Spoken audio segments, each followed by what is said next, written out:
जादुई ढोल। पश्चिम भारत के एक छोटे से राज्य में धर्मराज नामक एक बुद्धिमान और न्यायप्रिय राजा रहता था।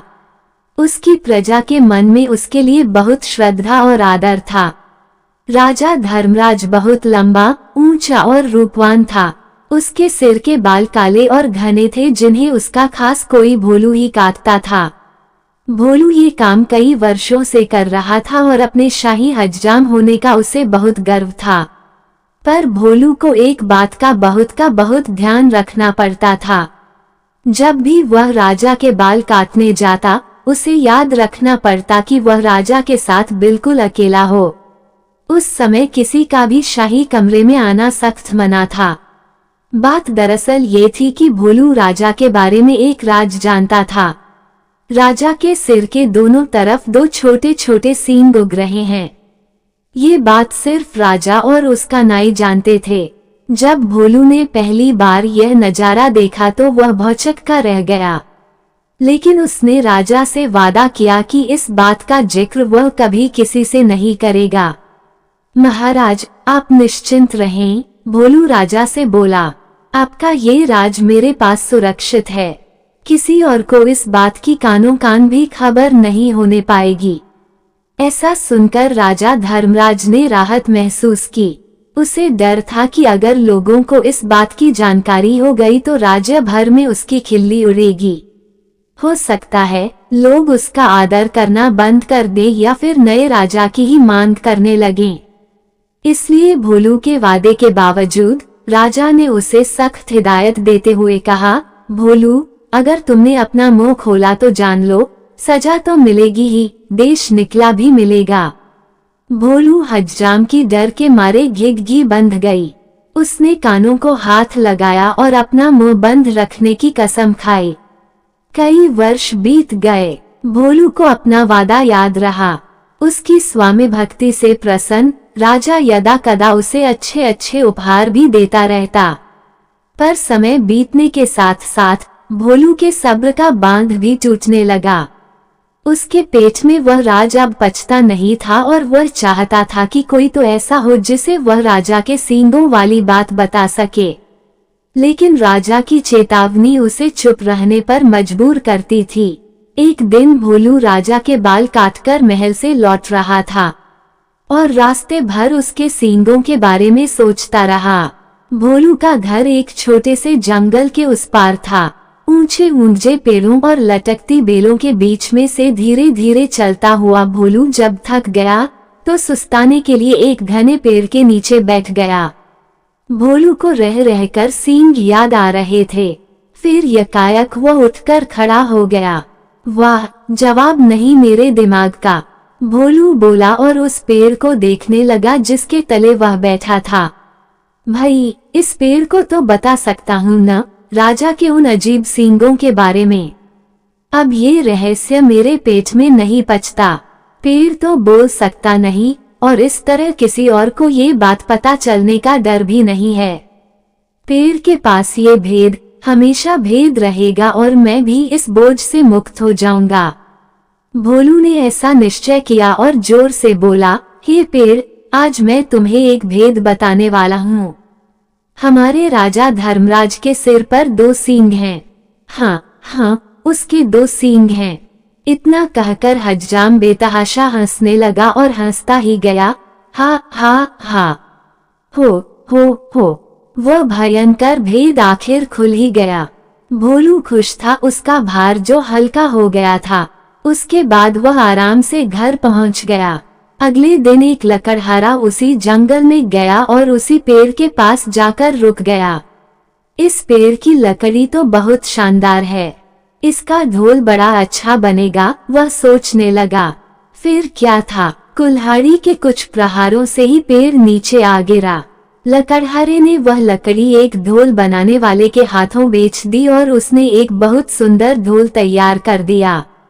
यह मेरे जीवन का सबसे अच्छा ढोल है, ढोल वाला खुश होकर बोला। कल बाजार जाकर इसे अच्छे दाम पर बेच दूंगा। अगले दिन ढोल वाला बाजार गया और एक कोने में खड़ा होकर ढोल बजाने लगा। ढोल से बड़ा सुरीला स्वर हुआ। ढोल वाला उसकी आवाज सुनकर झूम उठा। वह चिल्लाकर बोला, बाबू ये ढोल खरीदो। कोई है जो इस शानदार जानदार ढोल को खरीदे। धीरे धीरे उसके इर्द गिर्द भीड़ जमा हो गई। लोग खामोश होकर ढोल की मजेदार आवाज सुनने लगे। भाई वाह, क्या कहने हैं इस ढोल के, एक बूढ़े आदमी ने तारीफ की। तारीफ सुनकर ढोल वाला और भी जोर से ढोल पीटने लगा। तभी उस ढोल में से एक अजीब आवाज आई। लोगों के कान खड़े हो गए, उनका दिल धक से रह गया। धम धम धम ढोल बजा। आज मैं तुम्हें एक भेद बताने वाला हूँ। हमारे राजा धर्मराज के सिर पर 2 सींग हैं। हाँ हाँ, उसके 2 सींग हैं। हा हा हा, हो। लोग वहाँ जड़वत खड़े हो गए। उन्हें अपने कानों पर विश्वास नहीं हो रहा था। ढोल वाला फिर ढोल पीटने लगा और फिर वही आवाज निकली। वो बहुत हैरान और शर्मिंदा हुआ। आखिर एक ढोल ये सब कैसे बोलने लगा। देखते ही देखते लोगों का तांता लग गया। और फिर कितना मजाक और कितने ताने। उफ, हमारे राजा के 2 सींग, हमारे राजा के 2 सींग। लोग तो जैसे गाना गाने लगे। जब राजा धर्मराज ने सुना तो दुखी भी हुआ और नाराज भी। गुस्से से उसका चेहरा तमतमा उठा और वो गरजते हुए बोला, उस ढोल वाले को पकड़कर यहाँ ले आओ।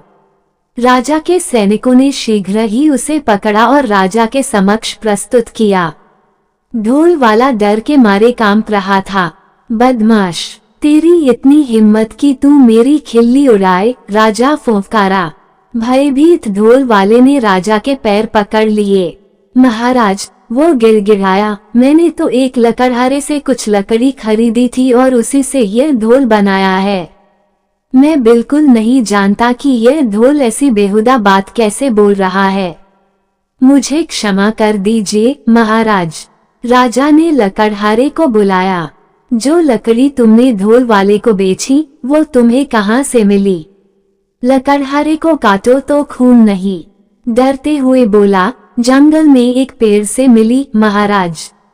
तुम्हारी लकड़ी से बना ढोल बोलता कैसे है? राजा धर्मराज ने पूछा। मैं तो खुद हैरान हूँ महाराज, दुविधा में फंसा लकड़हारा बोला। मैं कई वर्षों से लकड़ी काटता और बेचता आया हूँ, पर ऐसा अचंभा पहले न कभी देखा न सुना।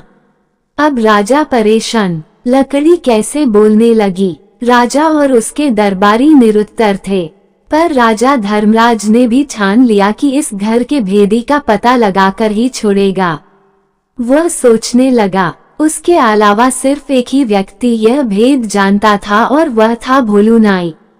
पर भोलू तो इतना निष्ठावान है कि इतने सालों बाद भी उसने अपने मुंह को ताला लगाए रखा है।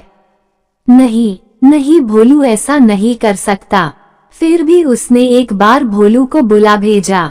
भोलू को जल्दी से हमारे सामने पेश करो, वो अपने सैनिकों से बोला। भोलू नाई आया, ऊपर से नीचे तक थरथराता हुआ। भोलू, एक तुम ही हो जिसे मेरा भेद पता था। तुमने और किसे बताया? सच उगल दो वरना सजा पाओगे। महाराज, डर से भोलू हकलाने लगा। आप तो जानते ही हैं, मैंने कितने वर्षों से अपना मुंह बंद रखा, पर मेरे लिए यह बात छुपानी मुश्किल हो रही थी। मैं चाहता था कि कोई तो हो जिसे मैं ये राज बता सकूं। बोलते बोलते भोलू रुक गया और सिर झुककर खड़ा रहा। बोलते रहो। फिर क्या हुआ? राजा धर्मराज रुखाई से बोला। भोलू धीरे धीरे फिर बोलने लगा। एक दिन जब मैं जंगल के रास्ते से घर लौट रहा था, मैं आराम करने एक पेड़ के नीचे बैठ गया। बस आपके बाल तब काट कर ही आ रहा था और उन सींगों के बारे में भी सोच रहा था। काश मैं उनके बारे में किसी बात कर पाता। आखिर मैं भी इंसान हूँ। तभी मेरे दिमाग में एक बात आई और मैं पेड़ को ये राज बताकर हल्का हो गया। सोचा कि पेड़ को बताने से क्या नुकसान, क्या मालूम था कि इसकी लकड़ी ही बोल पड़ेगी। अब समझा, बुद्धिमान राजा ने पहेली बूझ ली। वह पेड़ जादुई था, सुन बोल सकता था। इसलिए उसकी लकड़ी से बने ढोल को जैसे ही पीटा गया वह बोलने लगा, और जो कुछ तुमने मेरे सींगों के बारे में कहा वही शब्द वह दोबारा दोहराने लगा। जादुई ढोल की उलझन सुझाने के बाद राजा ने भोलू नाई की तरफ देखा। भोलू शर्म से सिर झुकाए खड़ा था। लकड़हारा और ढोल वाला भी पाने हाथ बांधे सजा का आदेश सुनने के लिए खड़े थे। राजा धर्मराज बुद्धिमान ही नहीं न्यायप्रिय भी था। उसने तीनों को क्षमा कर दिया क्योंकि वह जानता था कि ढोल के जादुई होने में उनका कोई दोष नहीं था। वह मुड़ा और उनसे बोला, मैं तुम सबको माफ करता हूँ। तुम तीनों लोग जा सकते हो। तीनों को अपने को क्षमादान मिलने पर विश्वास नहीं हुआ। राजा को नमन करते हुए वे बोले, राजन, आप महान हैं। आपकी इस कृपा के लिए शत शत धन्यवाद।